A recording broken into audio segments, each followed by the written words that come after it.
let's talk about how to use these weights for your pressure canner. Y'all don't need to be afraid to use a pressure canner. You just need to respect your pressure canner. So your pressure canner should come with a weight. If it does not, don't worry. You can order them. You can order them on Amazon or other websites.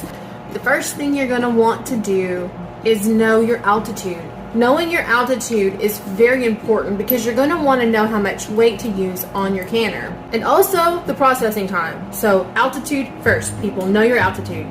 So this is what a weight might look like. Yours might be different. I also have this type of a weight.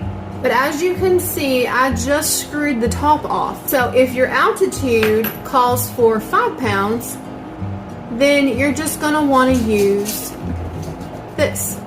If you're like me and your altitude calls for 10 pounds, then you're going to want to place one of the rings on. And it'll look like this.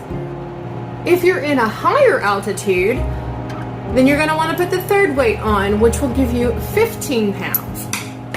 And then you'll just screw that on. And it has a little place here underneath. Mine's messy because I use it. And when it's time, which we'll go through later, you will just place that on and it should fit nicely. How much water do you add to your pressure canner? So here is the inside of my canner. And since my canner is pretty new, I've only used it a few times, it doesn't have the rim that it will have, but after you've used it over and over, you're going to develop this ring around, and then when you fill it, you're just going to fill it up to that ring, or that's what I do. The rule of thumb is up to 3 inches, 2 to 3 inches.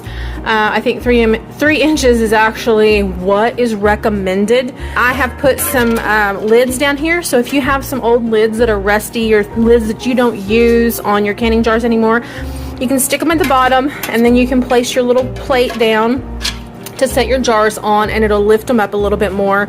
But as you can see, this is how much water that you're going to want to add to your pressure canner. Pressure canning is different than water bath canning because in water bath canning, you are canning high acid foods like your jams and your jellies and things like that. And when you're water bath canning, your water level should be about 1 inch above your jars. In pressure canning, you have the little bit of water and it builds up pressure, and as it builds up that pressure, it's coming up to a temperature that is pressure cooking your food. All low acid foods should be pressure canned, must be pressure canned, and those include your meats, your vegetables, your soups, your stews, and things like that. And you're going to want to make sure that you check your gasket regularly because this is what seals.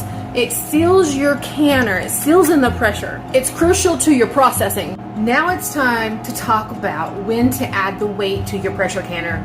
At what point do you start processing your jars? Okay, I've got some steam action going on and I have my stove set on the highest setting. And this is because we want to build up the pressure. I've now got my lid locked in place.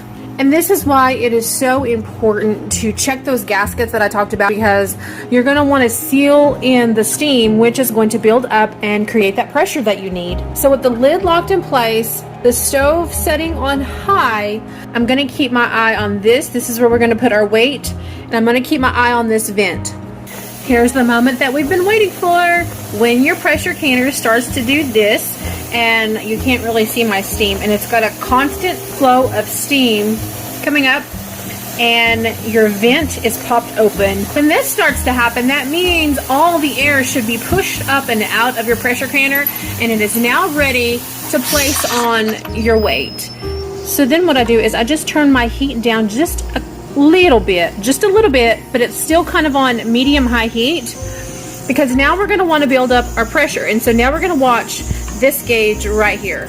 Your pressure canner is going to be making some crazy noises. This is totally normal, and so I'm up to the pressure that I want to be. So what I'm going to do is I'm going to turn my stove down onto a low-medium heat, and I'm just going to continue to watch my pressure. So now is when you're going to start your processing time. But you're going to continue to watch this gauge. Do not leave your pressure canner, okay? Do not leave your pressure canner. Your processing time is going to depend on the size of jars that you're using and the type of food that you're processing. Okay, so let's say that your processing time is done. You are ready to turn your stove off. and you're not going to want to do anything else. You're going to want to let your canner slowly release. Do not take this off because there will be steam coming up everywhere and you could potentially get burnt. As you can see, it is now on 0. Be very careful when you take your weight off. That little top actually should have went down. It must have got stuck. But anyway, when it's on 0, then you know that it is safe to take off your weight. I don't really have jars in here. I'm just making this video to show you guys kind of the process. What I do is I unlock my lid and I just let it sit for another few minutes. After a few minutes, you can take your lid off. You would remove your jars and set them on a clean towel. And that's the canning process. If you have any questions, let me know and I'll do my best to answer them.